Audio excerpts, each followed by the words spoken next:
A former cop who admits he and his wife are swingers might have a connection to the murder of a Microsoft executive in Florida.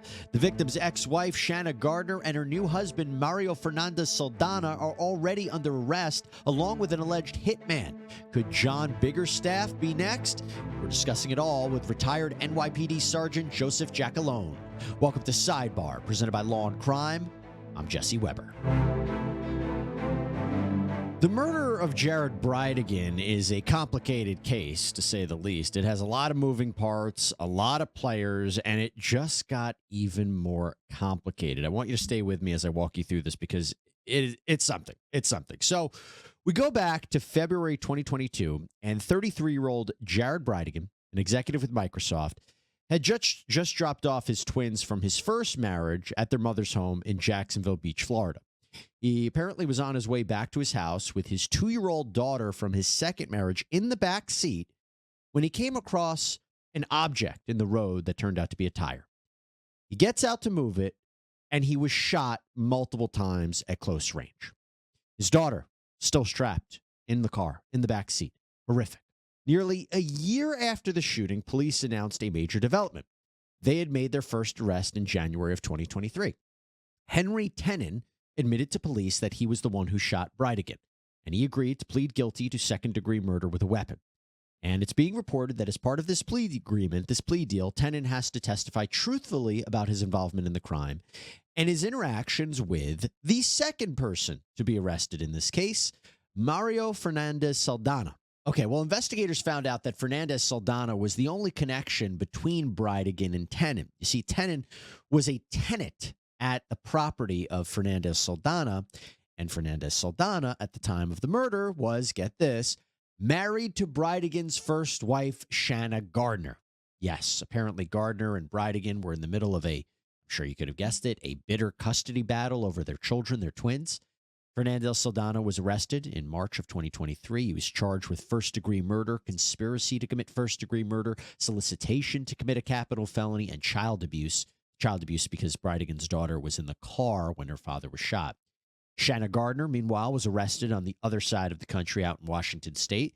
She was hit with the same charges. She and Fernandez Saldana are being tried together, but with separate attorneys. Both face the death penalty if convicted.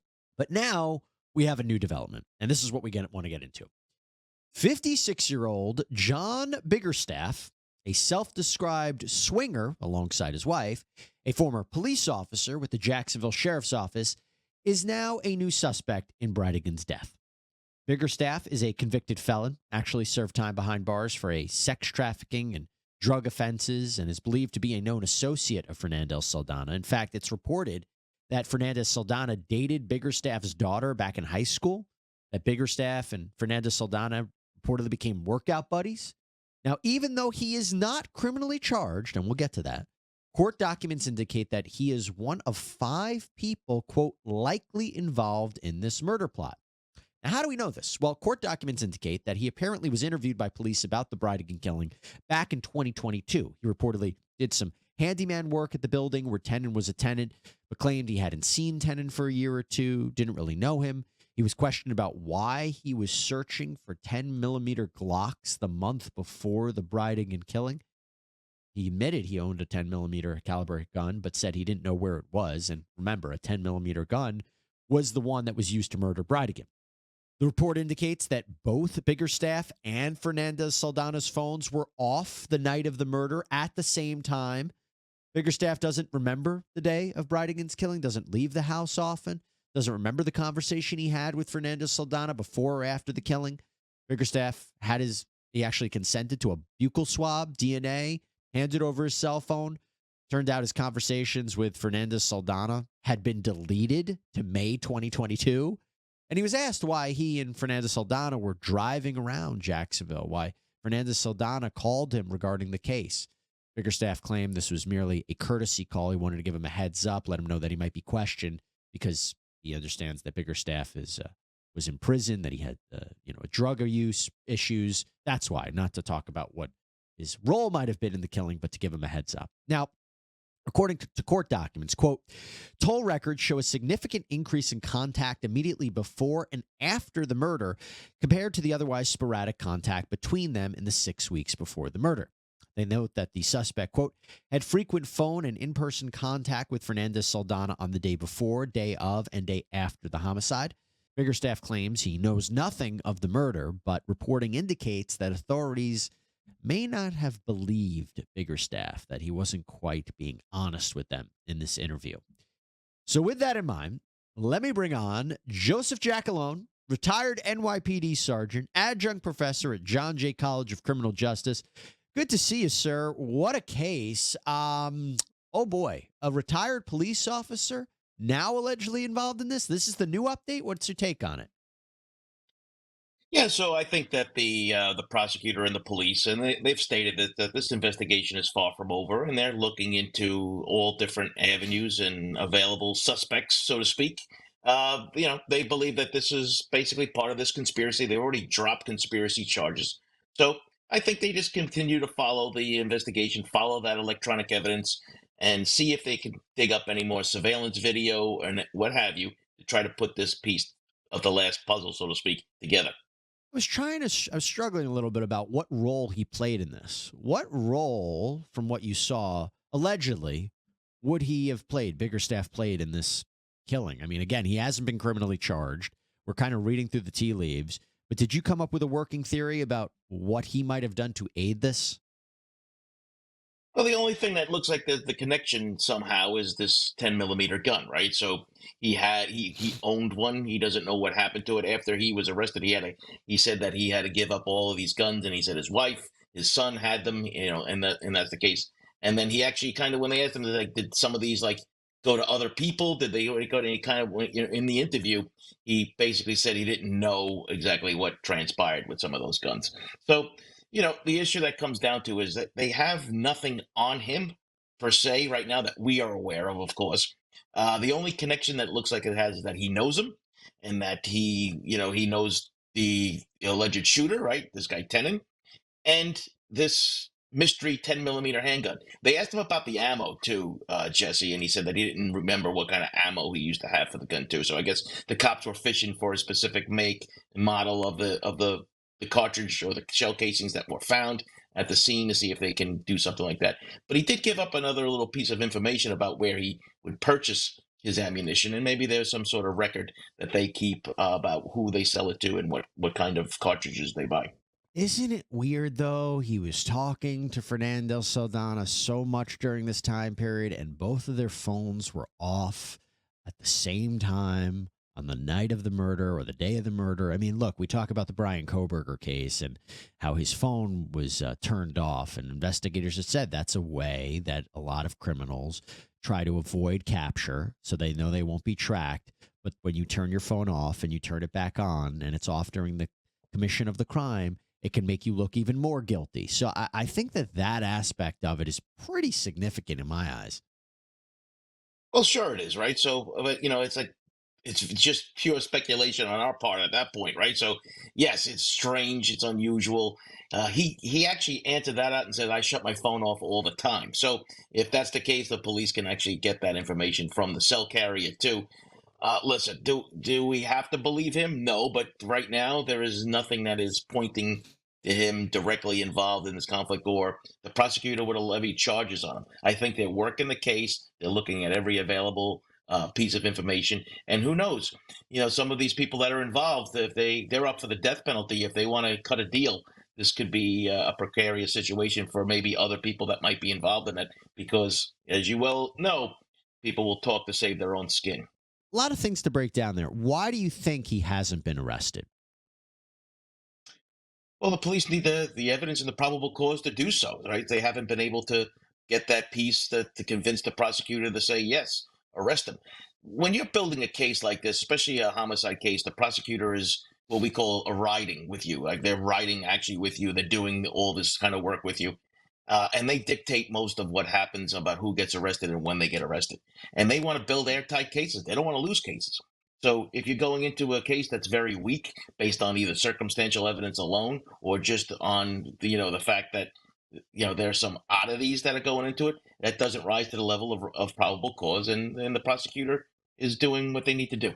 Do you think it's possible he's cooperating and we just don't know about it? Why do I say that? I say that because if he did have some sort of role in it, he might be able to, add some of the pieces of the puzzle together. Then again, it seems like they have Tenen already as a cooperator, and they've already charged him. So if Biggerstaff did have a role in it, I imagine they would charge him, but he would take some sort of deal for a more lenient sentence in order to cooperate. I just couldn't imagine that they just wouldn't charge him. Having said that, I have to ask you, and maybe I'm reading it the wrong way, but doesn't it sound like there's still one other identified person that may likely be part of this? I mentioned that they said there were 5. They have 3 that are arrested. Now we're talking about Biggerstaff. I don't know who the other person is unless you do, unless I miss something. But I wonder, again, reading through the tea leaves here, if Biggerstaff has some information that might be able to identify this other person or may be able to testify against this other person or the others. What do you think? Sure, that's always possible. I mean, we used to refer to this as Queen for a Day, where you bring somebody in front of the district attorney who could be involved in something and say, "Listen, you have immunity, and you can tell us exactly everything that happened, and there's nothing that's going to happen to you." Those are all options that the prosecutor could use. It depends on how big these fish is that they want to fry, right? I mean, that's just the general thing. When this usually works is that they usually make arrests first and then flip people, because that's the leverage that they have on them, right? To get them to cooperate and get them to continue to cooperate. When you're dealing with people who aren't under arrest, I mean, it's a wild card you're dealing with, and I don't think you see much of that going on specifically in a capital case. I just think right now they don't have the evidence and they don't have the leverage to use against them. Talk to me about the plot. Right. So, the idea, it seemed to me that they had to know where he was going, Bridegan. They had to know his movements, putting the tire out on the road so he would get out.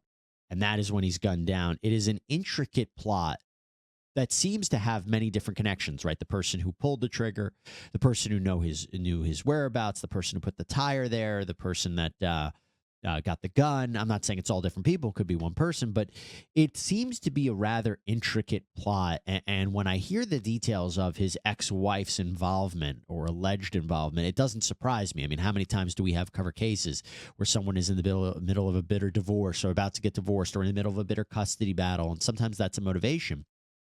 But the idea here of how intricate this plot was to get him out in the open with his daughter in the back seat, by the way, and to gun him down there. What's your take on that?